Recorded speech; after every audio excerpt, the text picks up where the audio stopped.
My daughter said, "You never did enough. All you did was work." I looked her in the eye and said, "That work paid for your whole life." This was after I gave up vacations, hobbies, and retirement dreams so she'd never have to struggle. So I stopped financing her now that she's grown. What happened next was rather unexpected. I will tell you everything. First, if you enjoy these kinds of stories, support us by subscribing to this channel. Click on the like button and tell us where you are watching us from in the comments section. Now let me tell you how everything unfolded.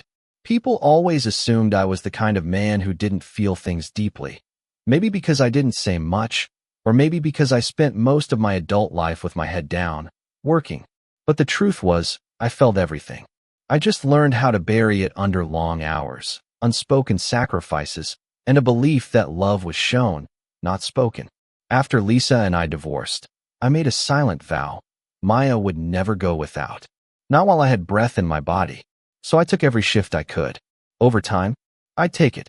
Holiday pay? Count me in. I gave up weekends, skipped birthdays, ignored vacations.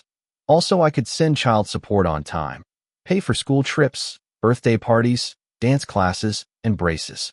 I wasn't the dad cheering from the front row at recitals. I was the dad paying for the costume, the shoes, the gas in the car that took her there. I convinced myself she'd understand one day. That she'd look back and say, "My dad was always there for me, just in a different way." But when she looked me in the eye at 23 and said, "You never did enough. All you did was work," it felt like someone had reached inside my chest and pulled out the very heart I thought I'd been beating for her. We were sitting in her apartment, the one I'd been covering half the rent for since she graduated college. She had a candle burning on the table, something lavender and overpriced, and I remember staring at it while she said it, thinking, that candle costs more than I ever spend on myself. She didn't say it angrily. That might have been easier. She said it like it was a fact, like she'd rehearsed it. "You worked," she repeated, "but you weren't really around." I swallowed hard. "That work paid for your whole life?" I said, keeping my voice even. And I meant it, not as a boast, but as a reminder. A plea almost. A way to hold up a mirror and say, "Do you really not see me?" But she just shrugged. "Money isn't everything," she said. I wanted to scream. Not because she was wrong, but because I had bled for that money thinking it was everything. Because she never once had to worry about food or rent or how she'd afford textbooks while I ate cold dinners out of Tupperware in my car between shifts. And now here she was, tossing it all aside like it was monopoly money, while I sat there questioning my entire identity as a father. It wasn't until much later. After I stopped sending money, after she called in a panic because her card declined, and I told her calmly, "Figure it out like I did," that I realized where that bitterness came from. It didn't sprout from nowhere. It had been planted, watered, and nurtured. And Lisa, whether she did it consciously or not, was the one holding the watering can. After the divorce, Lisa got primary custody. We had Maya every other weekend at first, then once a month, then only when it was convenient for her social calendar. Lisa always smiled in front of me, always polite. But I could feel the undertone, like a radio static only I could hear. "Oh, your dad couldn't make it? He's working again," she'd say, with that fake sympathy that drips just enough to poison the air. "Maybe next time, sweetie." I thought Maya would see through it. I thought she'd grow up and connect the dots, that while Lisa had time, I was the one holding the roof over her head. But no kid wants to make excuses for the absent parent, even if they were absent for all the right reasons. The moment that broke me wasn't her words. It was her eyes. Cold. Detached. Like she'd made up her mind and wasn't open to revising the story. To her, I was just a man who worked too much and never cared enough. I walked out of that apartment with a lump in my throat and a hollow ache in my gut. Drove home in silence. Didn't turn on the radio. Didn't call anyone. Just stared ahead, thinking, did I waste my life loving someone who would never see it as love? But even in that moment, I couldn't bring myself to be angry at her. I was angry at myself for thinking money could fix what words were supposed to heal, for letting guilt make me overcompensate, for hoping she'd eventually just get it, without ever making sure she did. The next day, I went through my finances and pulled the plug. No more rent payments. No more car insurance. No more sending a few hundred whenever she said things were tight. If she wanted to believe I'd never done enough, then maybe she needed to see what nothing looked like. A week later, she called in a panic, her voice cracking like she was 12 again. "Dad, my card declined at the grocery store.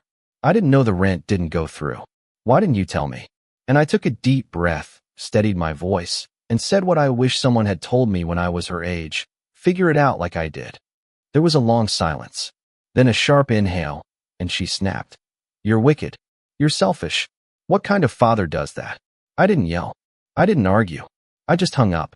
And for the first time in 23 years, I didn't feel like the bad guy. After I hung up the phone that night, I sat in the dark for a long time.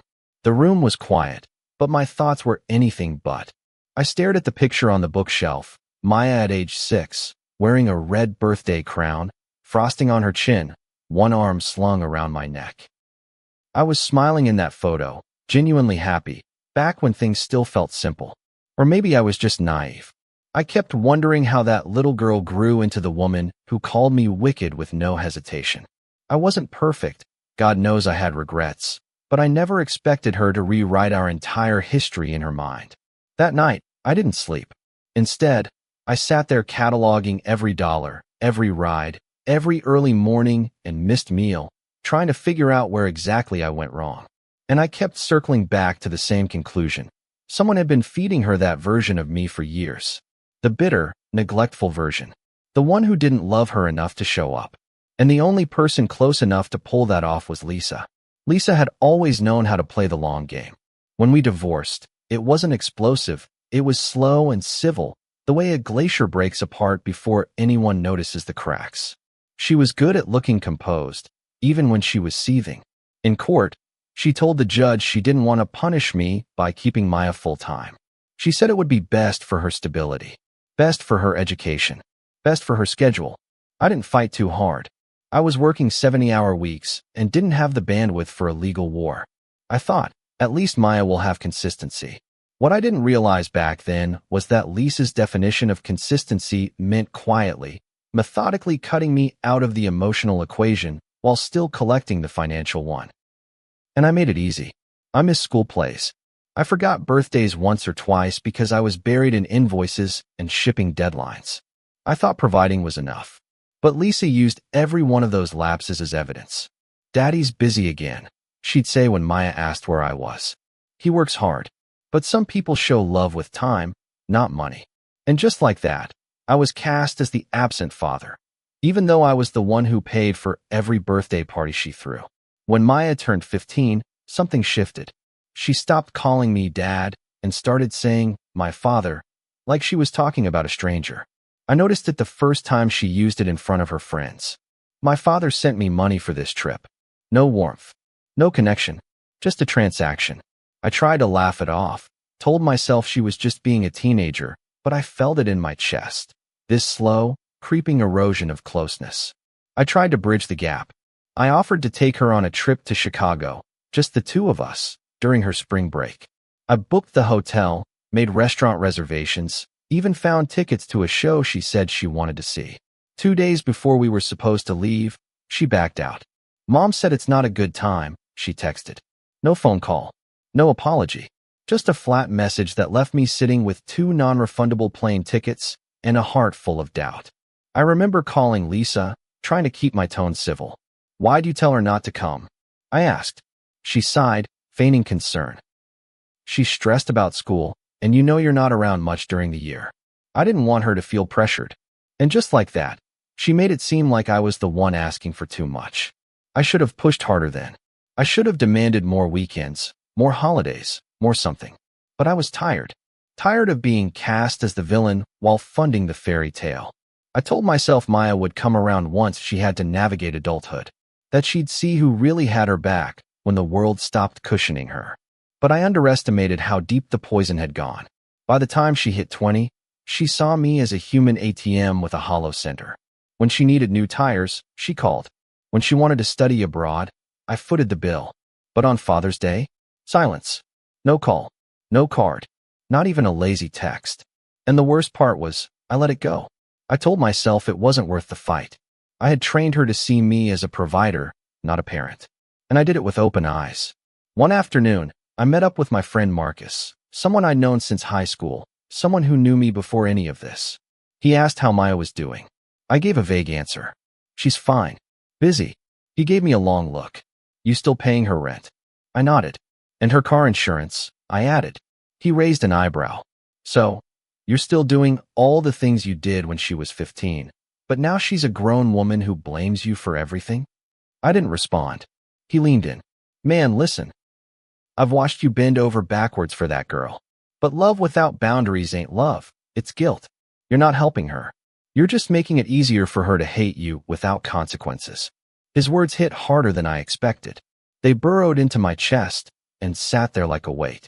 I didn't like hearing it, but I knew he was right. The final straw came a week before the rent payment was due. Maya texted me. Hey, can you send extra this month? I want to book a girl's trip to Miami. No, please. No explanation. Just the expectation that I'd say yes. That night, I sat at the kitchen table, staring at my checkbook, and something inside me broke. Not in an angry, dramatic way, but in a quiet, irreversible one. I realized I had spent more time financing Maya's life than living my own. I hadn't been on a vacation in 15 years. I didn't have a retirement plan. My knees ached from the years of warehouse work, and all I had to show for it was a daughter who thought of me as an obligation. I closed the checkbook, grabbed a beer from the fridge, and for the first time, I said out loud, no more. I didn't text her back. I didn't explain. I let the silence speak for me, and I knew it would be loud enough for her to hear. I don't think there's a sound more telling than silence after disappointment. Not the yelling, not the accusations, not even the tears. It's the quiet, when someone expects you to respond, to react, to fix, and you don't. That's what Maya got from me after she sent that text about her rent and the Miami trip. Nothing. I left it unread for days. Not because I was being petty, but because I was finally listening to myself. For years, I jumped every time she said she needed something. I never asked why. I never said no. But now, the quiet wasn't out of anger. It was clarity. That silence was me finally standing on the side of my own sanity. I didn't know her luxury anymore. I didn't know her my retirement, my peace, or my regret. I had paid in full already. 3 days passed before she called. Not texted. Called. I stared at the screen as it rang, her name glowing in that familiar font, and I felt the weight of every missed conversation we should have had. I answered calm. Hello. Her voice was clipped, like she'd rehearsed her lines. My card got declined at Whole Foods. Why didn't the rent go through?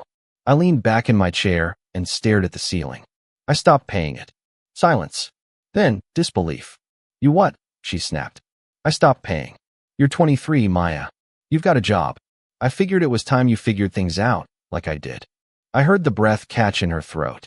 Are you serious right now? Her voice climbed, panic undercutting the outrage. You can't just stop. I counted on that. You always said you'd support me. I stayed calm. Not because I didn't feel the sting of her words, but because I knew reacting would only feed her narrative. I supported you. For 23 years. But support doesn't mean funding irresponsibility. You want to go to Miami, but you can't pay rent? That's not a support issue. That's a priorities issue. The silence on her end this time wasn't confusion. It was fury. You're wicked, she said slowly, like she wanted each word to slice. You're selfish. You think money makes you a good father? You were never there when I needed you. Now you want to act like you're teaching me a lesson? You don't get to rewrite history just because you're tired. That last line, you don't get to rewrite history, nearly made me laugh. The irony stung like salt in a wound. I wanted to scream, to tell her how many nights I'd slept in my truck between double shifts so her tuition was never late, how many birthdays I'd missed not because I forgot, but because I was clocking in at 5 a.m. But instead, I said, you've been writing that history without me for years, Maya. I just stopped correcting it. She hung up. No goodbye, no final jab, just the click of disconnection, and then the silence again, this time heavier. The fallout didn't take long. Within a day, I started getting texts from extended family, screenshots of a post Maya made on Instagram. A long, dramatic caption under a picture of her looking out a window. Sometimes the people who were supposed to protect you are the ones who leave you the most broken. It's hard to heal when your parent treats you like a burden instead of a blessing. The comments were full of sympathy. Her friends posted hearts. Distant cousins chimed in with "You don't deserve that." I sat there staring at the screen, realizing that I had become the villain in someone else's story, and she was the one holding the pen. I didn't comment. I didn't call. I let it ride. If that's what she needed to feel seen, fine. But I wasn't going to keep playing the part she wrote for me. I called my sister, Denise, that night. She was one of the few people who had seen it all unfold from the beginning. She posted about me. I said, not even bothering to disguise the hurt. Denise sighed. I saw it. She's angry, but she's also drowning. And drowning people don't always reach for help. They reach for someone to blame. I appreciated her honesty, but it didn't make the ache disappear. I don't know how she turned out this way, I murmured. I really thought. Denise cut me off gently. You thought if you gave enough, she'd feel loved. But money isn't an antidote to manipulation. Lisa fed her a story for years. And now Maya's just repeating it louder.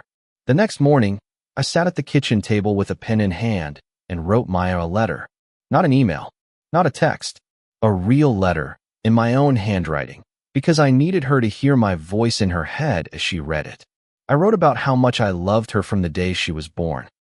I wrote about how I used to keep one of her baby socks in my glove compartment when she was little, just so I could look at it on bad days. I told her I wasn't perfect, that I should have said, "I love you" more, and explained myself less. But I also told her that being a father wasn't just about being present physically. It was about choosing the hard path so she never had to. I ended the letter with this. I hope one day you'll see me not as the villain in your story, but as the man who quietly bled so you could fly. I mailed it without fanfare. She never replied. A week passed. Then two. No calls. No texts. But I noticed something shift. She took the post down. Quietly. No apology. No explanation. Just gone. That small act didn't fix anything, but it told me she read the letter. That maybe, just maybe, some part of her understood. I didn't reach out again. Instead, I started planning something I hadn't done in over a decade. A trip for myself. A real vacation. Nothing fancy, just a cabin up north, near the lake where I used to fish before everything got complicated. I booked it. Didn't tell anyone. Just circled the date on my calendar and let it be mine. The day I left for that trip, I stood in front of my house with my bag and paused. I thought about all the years I gave up trips like this because Maya needed something. Because Lisa said no one else would step up. And I thought about how, even after all of it, I still felt guilt for doing something for myself. That guilt wasn't easy to shake. It clung to me like smoke.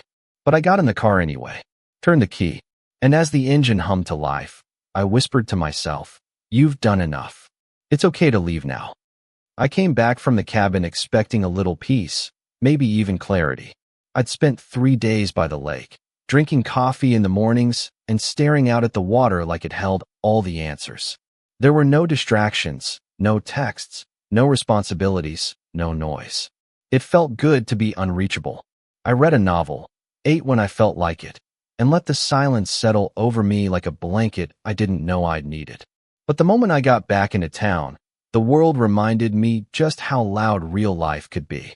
My phone buzzed nonstop, missed calls, voicemails, unread messages. At first, I assumed something had happened to Maya. But once I saw the names, cousins, old neighbors, even a couple people I hadn't talked to since the divorce, I knew it wasn't about concern. It was about her post. The new one. I hadn't seen it yet, but the fallout had already begun. Denise was the first to call me directly. "You seen it?" she asked without saying hello. "Seen what?" I asked, putting the car in park in front of my house. She sighed. "The new post." Maya went nuclear. I pulled out my phone and opened her Instagram. There it was. A long, emotionally charged caption attached to a photo of her crying. Not a subtle tear, theatrical, mascara-streaked, hand over heart kind of crying. The caption read, "It hurts when the one person who was supposed to love you unconditionally uses money to control you." I was never a priority. I was a project, a checkbook. Now that I'm not dependent, he's discarded me like trash. This is financial abuse and emotional neglect. You don't get to call yourself a father if you only show up with receipts. My stomach sank. Not because it wasn't dramatic. I expected that, but because of how quickly the comments piled on. Her friends chimed in with fire emojis and cries of preach. Strangers added their voices. Same with my dad. We see you. Cut that toxicity out of your life. Nobody asked for context. Nobody questioned her version. She was the wounded daughter, and I was the emotionally constipated monster who threw money at problems and called it parenting. I didn't care what strangers thought. I'd lived long enough to know the internet didn't know me fairness.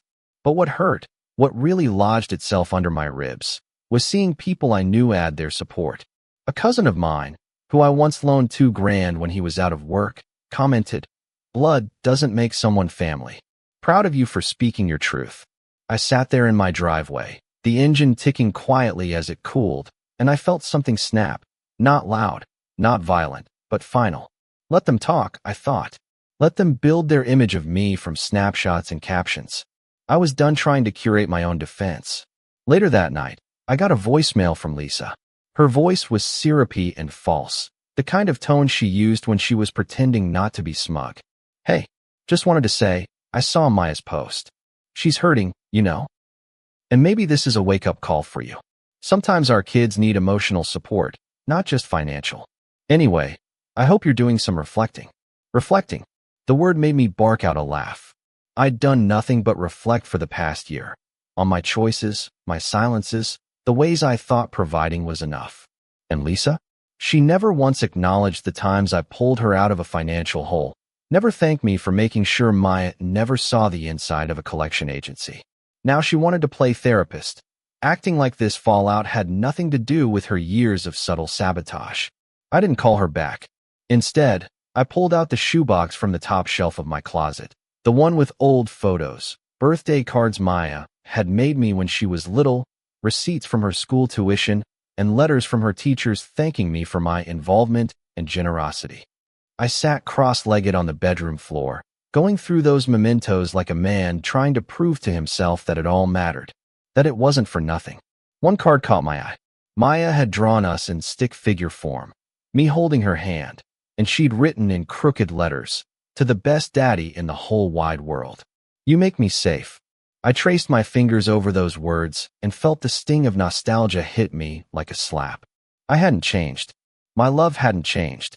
What changed was the story Lisa told, and Maya believed it because she needed a reason why the dad who loved her also missed every piano recital. The next day, I ran into a woman named Carla at the grocery store. She used to live 2 doors down from us when Maya was little. She gave me a tight-lipped smile. "I saw what your daughter posted. Must be tough," she said, folding her arms. I nodded. "Yeah, it is." She tilted her head.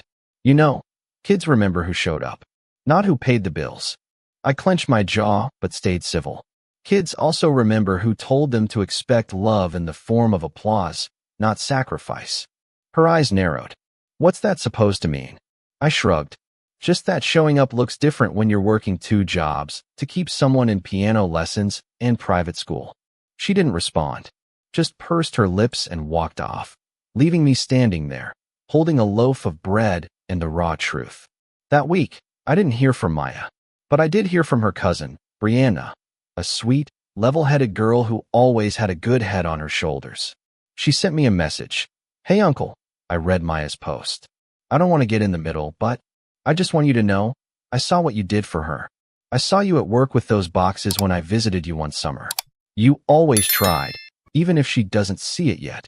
That message nearly broke me. It was small, but it was enough. Someone saw. Someone knew. And for the first time in months, I didn't feel crazy. By the end of the week, Maya took the second post down too. Again, no message. No apology.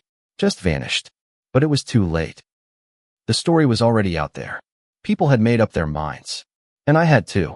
I wasn't going to chase down rumors or defend myself to people who didn't ask for the truth. I had lived my life carrying my daughter's needs like bricks on my back, and now, even after dropping them, the imprint still ached. But I'd rather ache from release than keep suffering from the weight. That Sunday, I went fishing for the first time in years. Alone. No music, no phone. Just me and the sound of the water lapping against the boat. I didn't catch anything. Didn't even try that hard. But it was the first time in years I wasn't spinning in guilt, trying to undo the damage of someone else's story. I sat back in the boat, closed my eyes, and whispered to no one, I was there. Even if she never sees it, I was there. It had been just over a month since Maya took her post down, and for a while, the silence between us felt like a ceasefire. Not peace, not forgiveness, just the hollow quiet that follows a storm. I didn't expect her to apologize. Somewhere deep down, I think I knew she wasn't ready to. But I also didn't expect what came next. I was at work one morning, halfway through my second coffee, when her name popped up on my phone. A simple text, hey, do you think you could help me with rent this month? Just this one time. No explanation. No accountability. Just a tap on the glass, testing to see if the old pattern would still hold. I stared at it for a long time. She didn't ask how I was. Didn't reference the posts, the voicemail, or the things she'd accused me of. It was like she'd pressed reset and hoped I'd fall back into step. I didn't respond right away. I let the message sit there, glaring up at me like an old wound trying to reopen. And the truth is, some part of me wanted to say yes. That part of me, the one that still remembered her as a little girl in pigtails, dragging her stuffed giraffe behind her, wanted to swoop in and make it better. That part didn't care about boundaries or pride. It just wanted to feel needed again. But I knew better now. That need wasn't love. It was control disguised as responsibility. And I wasn't going back to that version of myself. Not again. Not after all the work it took to crawl out from under that weight. I waited until the evening to call her. I didn't want to hide behind text. When she picked up, her tone was casual, almost cheerful. Hey, Dad. Like nothing had happened. Like we hadn't ripped each other apart just weeks earlier. I didn't return the tone. Got your message, I said flatly. A pause. Then, yeah, I'm a little tight this month. I was hoping. I cut her off gently. No, another pause. Confusion now. What do you mean, no?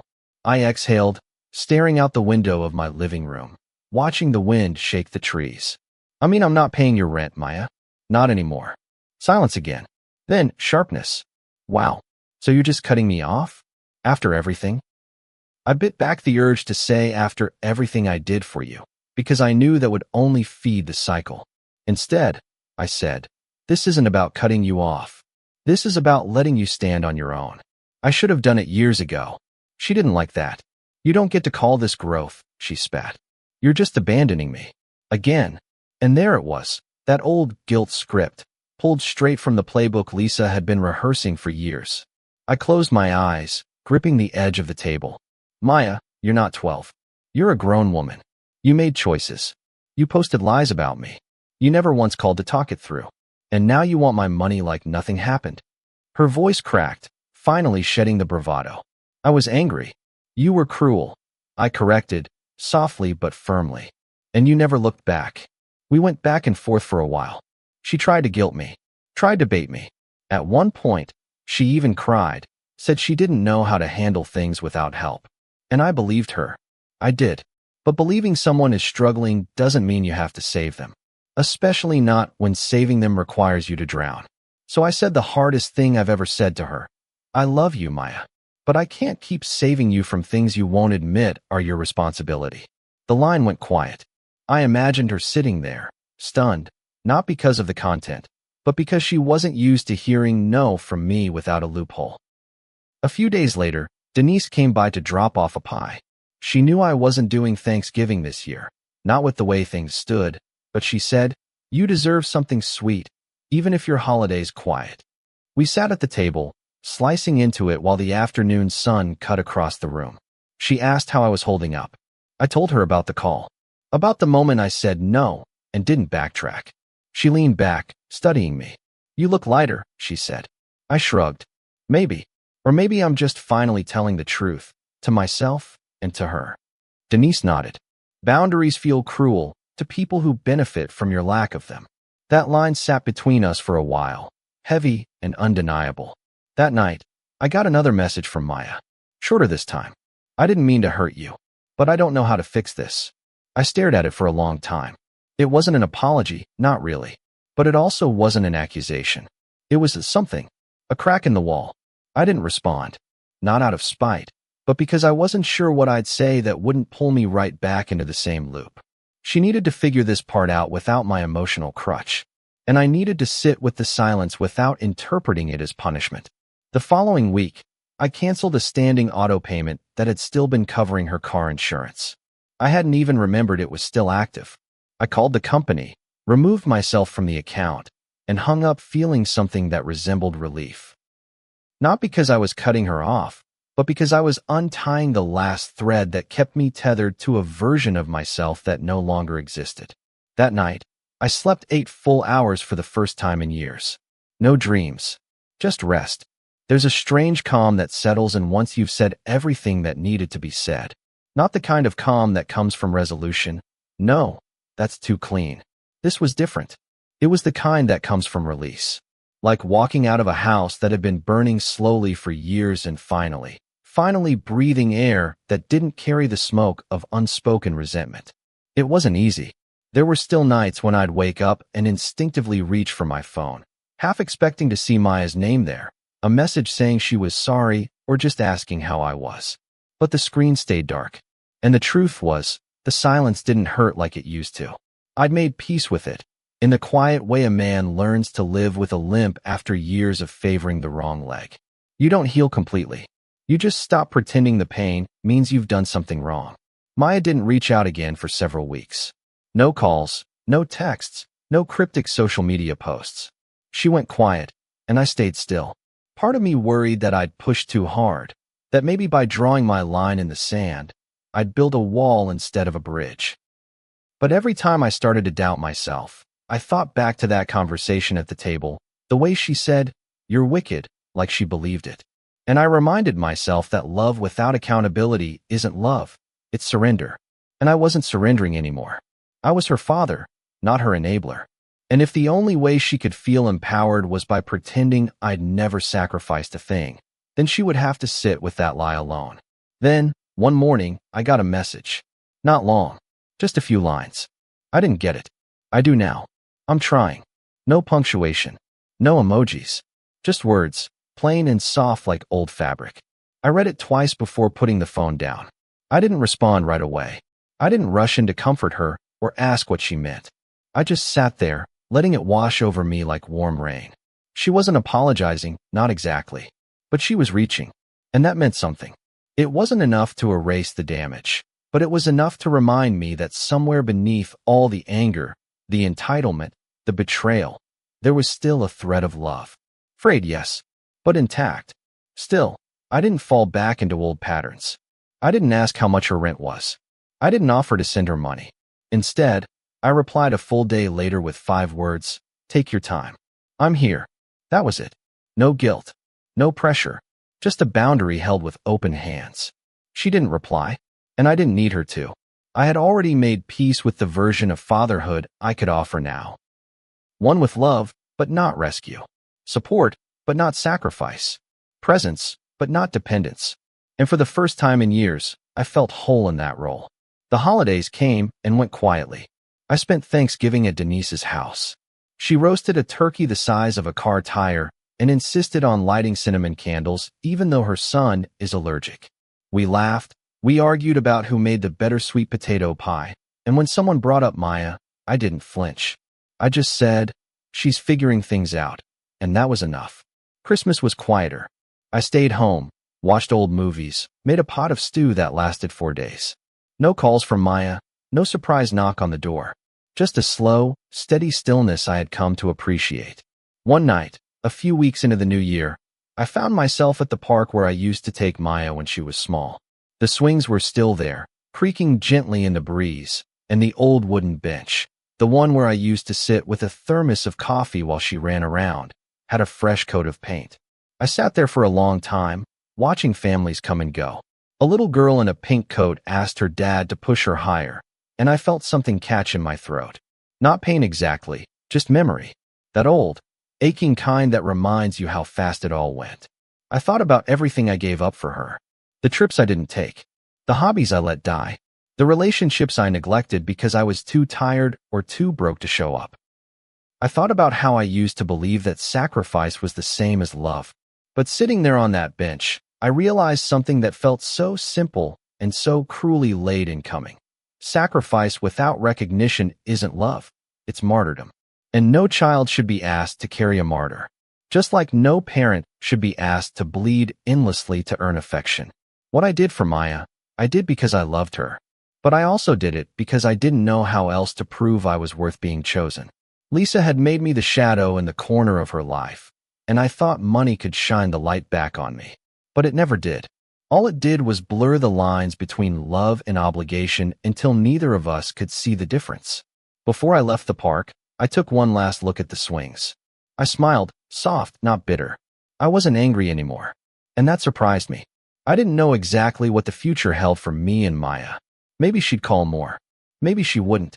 But I knew one thing with absolute certainty.